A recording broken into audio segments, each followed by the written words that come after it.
Sino ang namura sa Hong Kong? Luis Taro. Tama yung sakit. Ano ang naranasan ng mga Pilipino sa panahon ng mga Hapones? Gato! Yes. Tama yung sagot. Uy! Ano ang tinatawag ng mga Pilipino upang labanan ang mga Hapones? Wala ako. Yay! Saan pinabalsahan o pinapatay ang mga Hapon na nadadakip na gerilya na Pilipino? Technique. Tama rin po.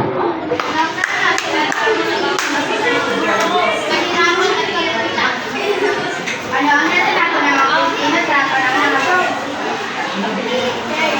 Bangde.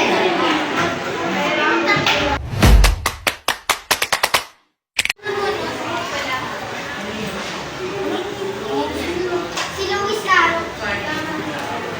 Ano ang kahulugan ng hukbalahok? Mel. Manglukong laban sa mga Hapones. Tama ang iyong sagot.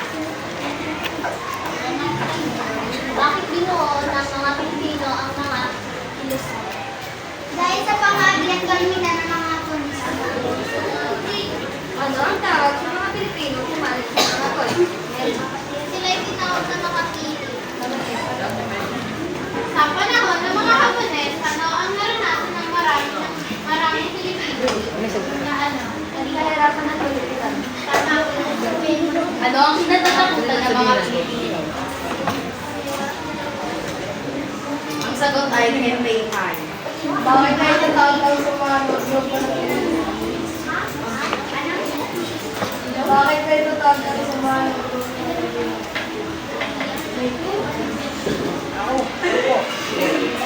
Sagot na itatawag ang sa mga Pilipino.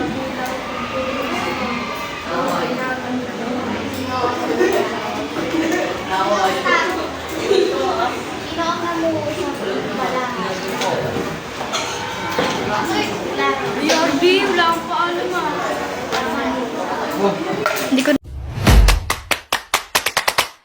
Sino ang namuno sa hukbalahok? Luis Taro. Tama ang iyong sagot. Sino ang umusungang nagtatago pamalabanan ng mga Hapones? Ito!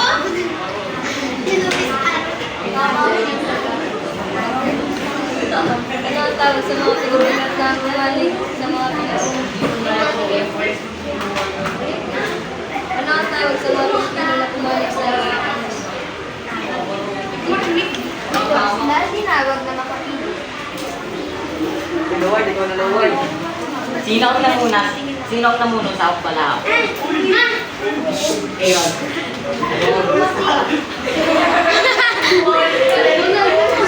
Ano ang naranasan ng mga Pilipino? Ay! Ay! Ay!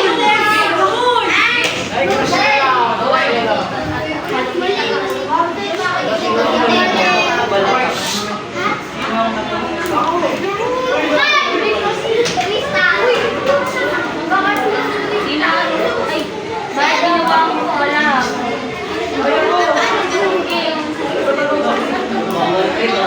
Bakit ginawa mo wala? Upang labanan ng mga Hapones. Yabang mo! Ay mga pagsasabi nila ng Hong Kong.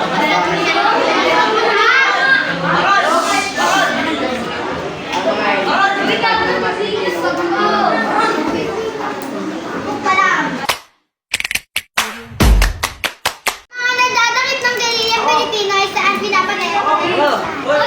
Go!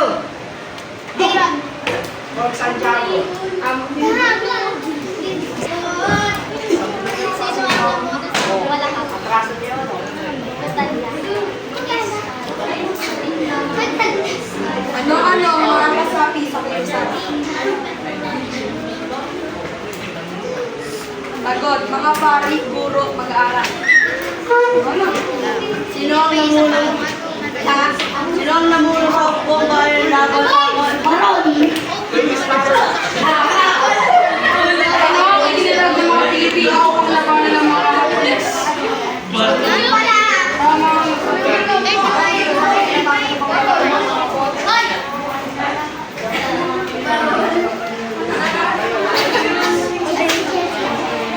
Ano ang tinawag sa Pilipino pumanig sa mga makapili? Ano ang tinatawag ng mga Pilipino sa mga Uy! Luis Taro.